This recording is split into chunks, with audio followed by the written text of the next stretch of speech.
I would love to say a great role, but I think a rather disappointing role.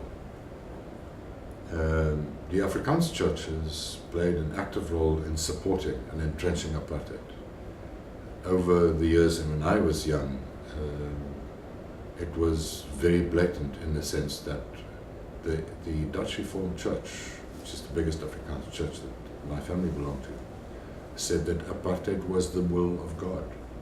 It is in the Bible. And it took them well into the late 80s and early 90s to really get rid of that. So that was a very, very negative one. The Catholic Church and the Anglican and Methodist, to different degrees, did play some of a role, but not very active. Individual church leaders started playing a role. In 1983, the UDF was formed, United Democratic Front. And one reason why that was so effective was that whenever they had a march or a protest or a rally, the front line were clergy, were religious people. Desmond Tutu, Alan Bosak, Mulana Farid Esak.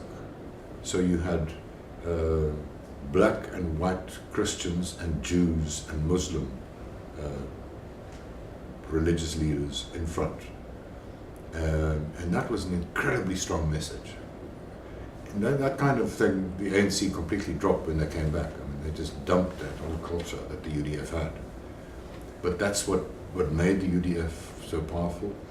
That's what kept us stable, because there was Desmond Tutu. He was always there with Isak and Busak and the rabbis. So that, I think, was a very important role. The Anglican Church started playing a very strong role through their bishops.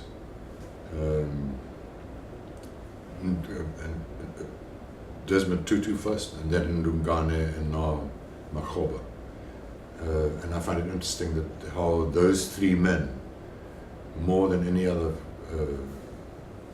church, leaders of another church, played such a strong role